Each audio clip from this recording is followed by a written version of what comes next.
see about periodontal ligaments.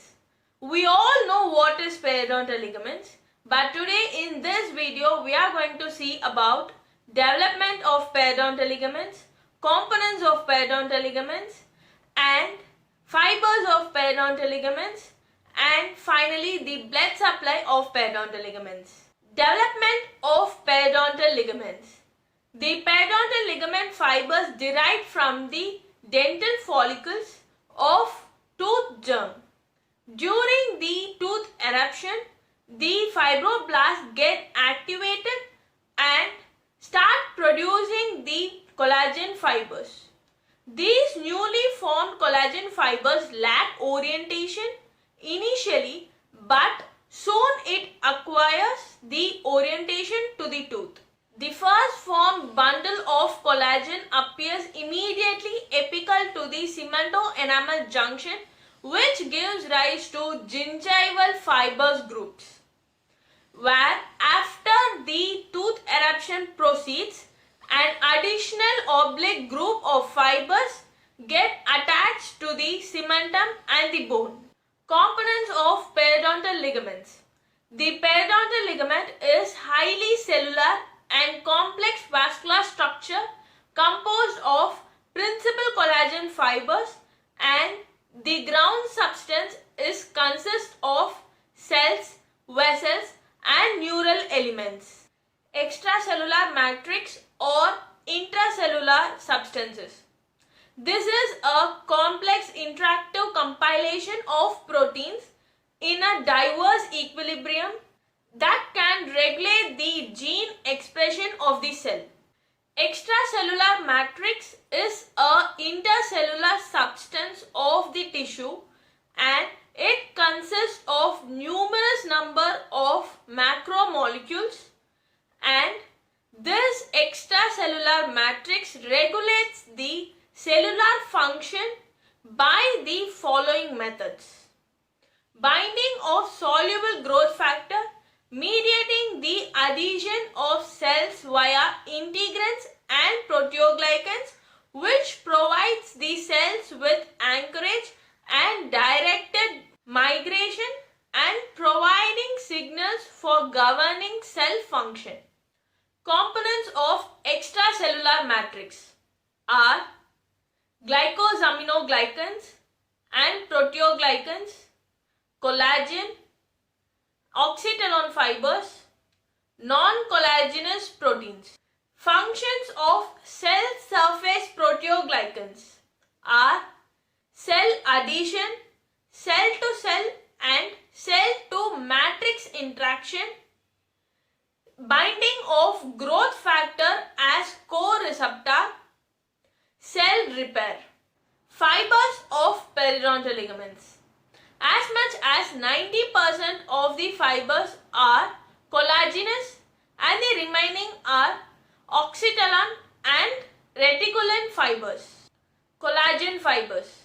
The collagen fibers are proteinaceous triple helical structure composed of different amino acids such as glycine, proline, hydroxyproline and hydroxylysine. These are synthesized by fibroblasts. The formation of collagen can be understood as two-step event, that is intercellular event and extracellular event.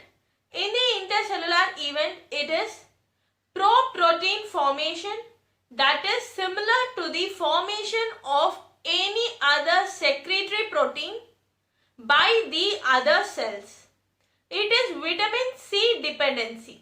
Extracellular events.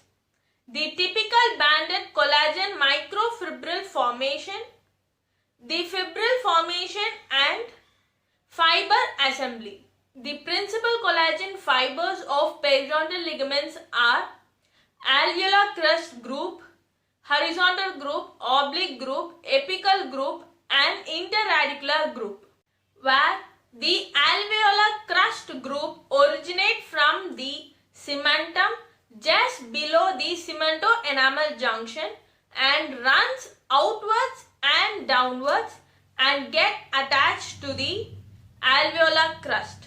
The significance of this group is it prevents the exclusion of the tooth from the socket and resists lateral displacement of the tooth. The horizontal group of fibers originate from the cementum apical to the alveolar crust group of fibers and runs at right angle to the long axis of the tooth and gets inserted to the bone apical to the alveolar crust.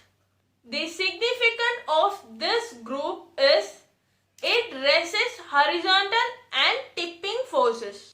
Oblique group of fibers which originate from the cementum and runs obliquely in the coronal direction and get attached to the alveolar bone.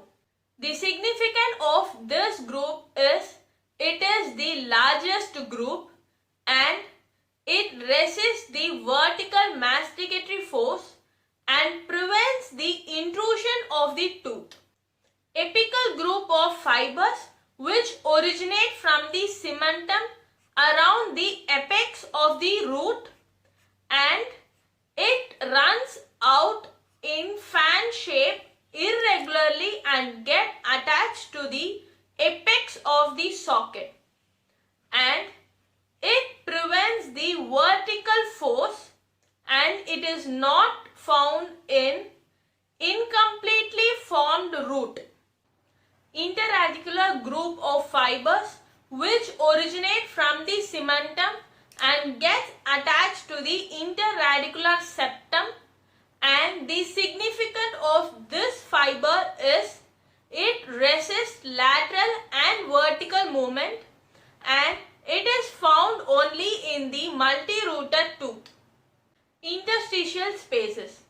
The interstitial spaces are found between the principal bundle of fibers and are appreciated in both cross-section and the longitudinal section of periodontal ligaments. Oxytolone fibers. These fibers are immature elastin fibers which are bundle of microfibrils of diameter ranging from 0.5 to 2.5 nm, and it comprises of 3% of the total extracellular fibers composition.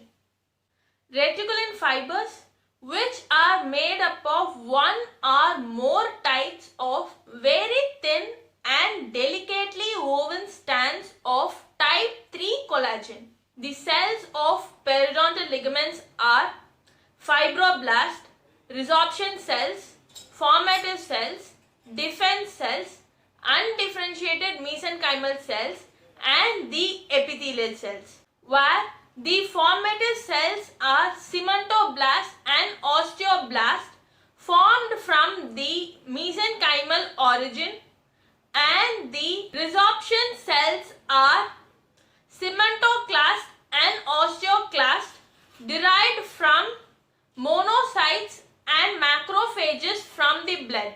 The undifferentiated mesenchymal cells are stem cells and precursors such as pre-osteoblast and pre-cementoblast. Blood supply.